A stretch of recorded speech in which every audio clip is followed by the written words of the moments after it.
8 फेरों का 8वां वचन। स्वाति ने इसी साल शहर के कॉलेज से पढ़ाई पूरी की है और अब उसके लिए जगह जगह से रिश्ते आने लगे हैं।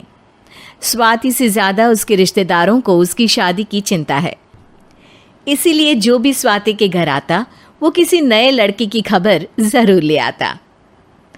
अरे दीदी, ये फोटो देख के बताओ कैसा है। राहुल नाम है लड़के का, मेरी सहेली की बहन का बेटा है। अपनी स्वाति के साथ एकदम प्यारी जोड़ी लगेगी इसकी।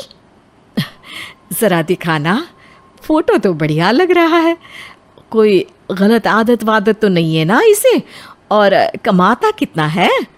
अरे कोई गलत आदत नहीं है दीदी, आप कहो तो एक मीटिंग करवा देती हूँ, फिर सब कुछ फाइनल कर लेना। हाँ, ये सही कह रही हो तुम। संडे को स्वाति के पापा भी घर पे ही रहेंगे। बुआ फिर वहाँ से चली जाती है और रात को स्वाति की माँ उससे कहती है, स्वाति बेटा, आज कमला बुआ ने एक लड़के की फ़ोटो दिखाई है। संडे को वो लोग मिलने आ रहे हैं, तैयार हो ना तुम बेटा? अरे मम्मी, आप कहाँ कमला बुआ के चक्कर में आ जाती हो? अभी इतनी जल्दी कोई शादी वादी नहीं करनी है मुझे। अरे बेटा, अच्छा लड़का है, बुआ जानती है उसे अच्छे से। हाँ स्वाति बेटा, एक बार मिल तो लो, बाद में देखेंगे आगे क्या करना है। वैसे तो कमला रिश्ता लाई है तो मना करने का तो कोई सवाल ही नहीं उठता। संडे की सुबह होती है और कमला बुआ राहुल और उसके मम्मी पापा को लेकर स्वाति के घर आती है। अरे आइए आइए भाभी, इसे अपना ही घर समझिए। इनसे मिलिए, ये मेरे भैया और ये मेरी भाभी हैं। नमस्ते भाभी जी, ये है हमारा लड़का राहुल, सरकारी नौकरी की तैयारी कर रहा है ये। वैसे आपकी बेटी कहाँ है? अरे स्वाति बेटा, बाहर आ जाओ। वैसे कितनी पढ़ाई की है स्वाति ने? जी, पोस्ट ग्रेजुएट है हमारी बेटी साइंस में।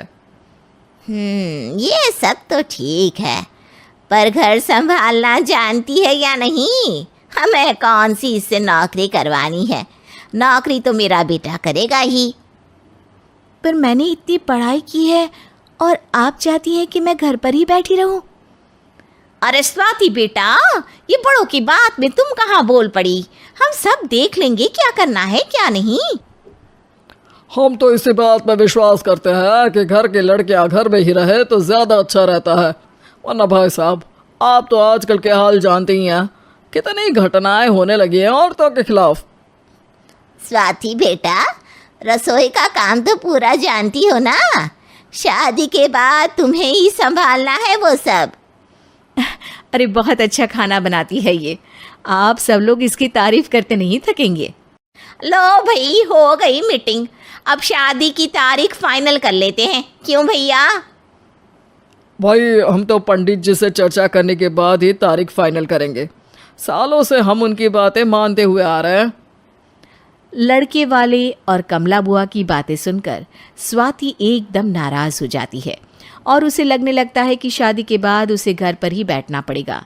लेकिन घर वालों के आगे उसकी एक नहीं चलती और उसे शादी के लिए हाँ कहना पड़ता है। शादी का दिन आ जाता है और सब मंडप में जमा होते हैं। अब फेरों का समय हो गया है, अब कन्या अपने वर से 7 वचन मांगेगी। आप किसी धार्मिक आयोजन में जाएं तो मुझे भी ले जाएंगे। आप मेरे माता पिता का भी बराबरी से सम्मान करेंगे, हमेशा मेरा साथ निभाएंगे। आपको दोनों परिवार की जिम्मेदारियां बखूबी निभानी होगी। हर ज़रूरी बात में मेरी भी राय लेंगे। आप सभी गलत आदतों से दूर रहेंगे। आप मेरे अलावा किसी और औरत से कोई गलत संबंध नहीं बांधेंगे। ये 7 वचन पूरे हुए, वर क्या तुम्हें ये सारे वचन मंजूर है? जी हाँ पंडित जी, मैं सारे वचन अच्छे तरीके से निभाऊंगा। अरे वाह वाह, बढ़िया तरीके से सब काम संपन्न हो गया। तो इसी के साथ विवाह संपन्न हुआ और आज से ये दोनों पति पत्नी हुए। 1 मिनट पंडित जी, अभी एक वचन लेना बाकी है। अब कौन सा वचन है बेटा?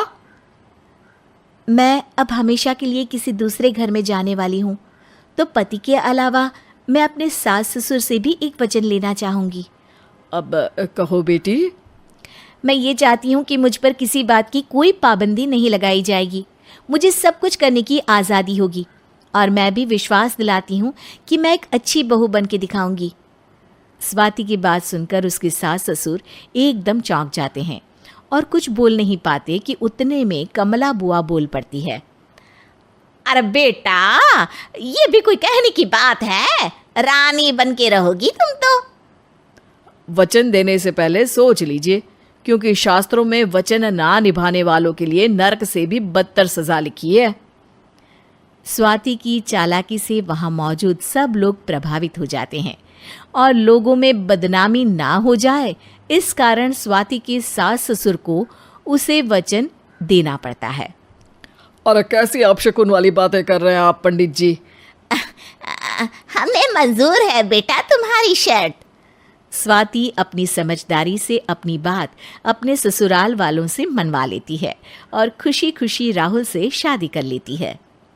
अब से हर शादी में मैं खुद 8 वचन दिलवाऊंगा। ओम मंगलम मंगलम मंगलम।